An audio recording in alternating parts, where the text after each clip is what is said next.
Hello everyone, welcome back to the Mystery Channel 33. I'm here to help solve more missing women, shooting men cases.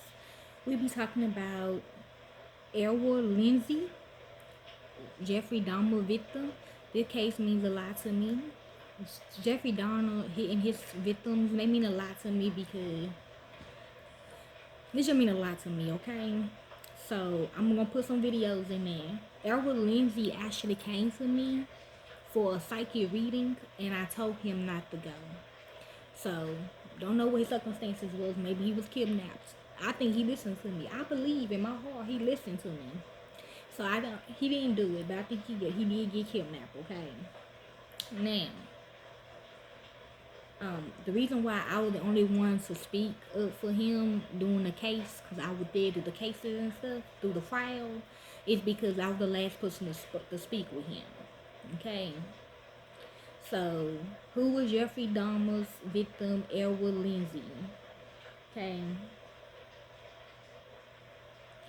This how he looks.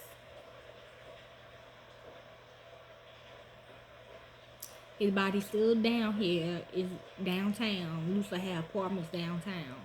Like he was like Jeffrey Dahmer look like downtown or whatever. So let's begin. Jeffrey Dahmer, Errol Lindsey suffered an astonishing death at the hands of American serial killer Jeffrey Dahmer.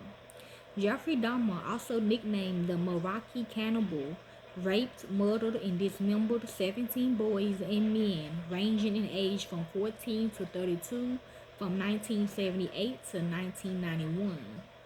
Errol Lindsey was one of 17 victims who was murdered at the hands of serial killer Jeffrey Dahmer. Who was Errol Lindsey?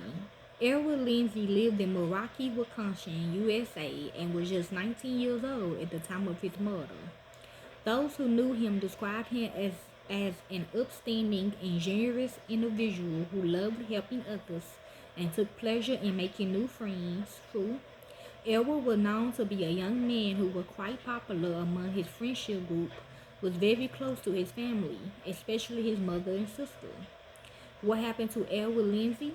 Reports claim that on the day of his murder, Errol was sent out on an errand to get a key cut, and on his way, he crossed paths with Jeffrey Dahmer. See, he decided to not move in with Jeffrey. On April the 7th, 1991, Dahmer met Errol Lindsey and lured him back to his apartment. It was there he drugged Errol and kept alive to perform a gruesome experiment. Who? Dahmer drilled a hole in his head and poured hydrochloric acid into it, hoping to render the victim in a vegetative state. He then murdered the 19-year-old. Jeffrey was already gay. Okay? That's why he killed his daughter the first time. Then he got reborn into another man in his family. Okay? But, yeah. So, he was already gay. But that's probably why he was doing that too. Because he want to see, like, why people accept y'all, but they can't accept me and his family. He even say that in the movies. It's a documentary called Dahmer on YouTube. Not YouTube. Tubi. You can watch it. Okay? You can watch it like I said. And you can see, like, that's like real clips. Okay? He then murdered the 19-year-old. Later, he decapitated Errol and disposed of some of his body, in the container.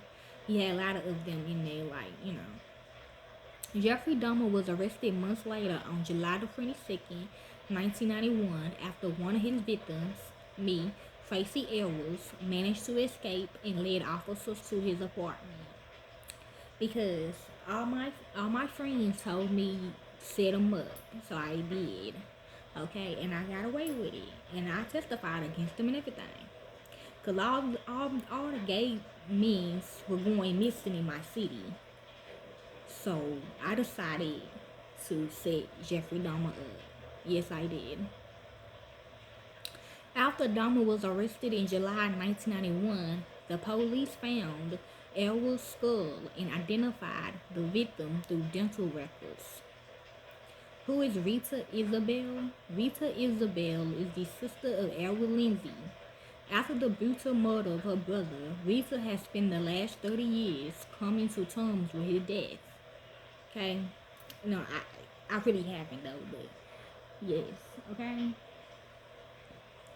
In 1991, Rita Isabel sat in court listening to Dahmer claim insanity while his lawyer stated he was out of control at the time of the murders. She watched as the family members of Dahmer's other victim walked up to the stand to confront him. She described them as all with tears in their eyes, down and their heads down, but she refused to do that. Okay? So, yeah, Joshua, you can see the video. After leaving the courtroom, AP News reported Isabel said of those who spoke before her, they all had to just sit there and hold it in. What he saw out of me is what Errol would have done. The only difference is Errol would have leaped over the table. Since the new Jeffrey Dahmer documentary, Monster, the new one, I do not like it. I like the old one, because the old one actually is what he was doing to his victims. The second one is just man-made. They had my cousin playing him or whatever. They had my cousin playing him or whatever. Like, what the fuck? He don't look like him. But yes, I don't like it though. The Jeffrey Dahmer story aired on Netflix. The video of the altercation between Rita Isabel and Jeffrey Dahmer had been viewed 259,000 times. Okay. Isabel is played by Deshaun Barnes. Recreate that moment with precise accuracy. But for the families of Dahmer's victims, the documentary had brought back the pain and anguish they suffered all those years before, including me. In an interview with Insider, okay, Rita herself called Netflix money hungry, making another series about Dahmer. Yeah, you watched the first one, okay?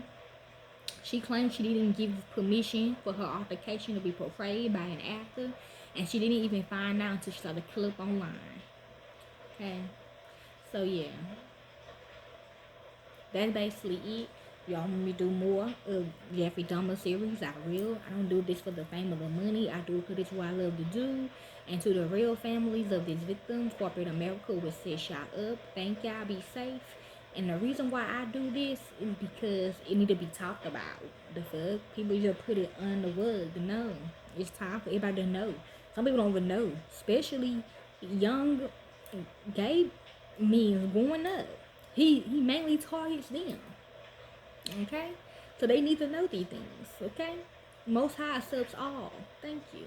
Usual.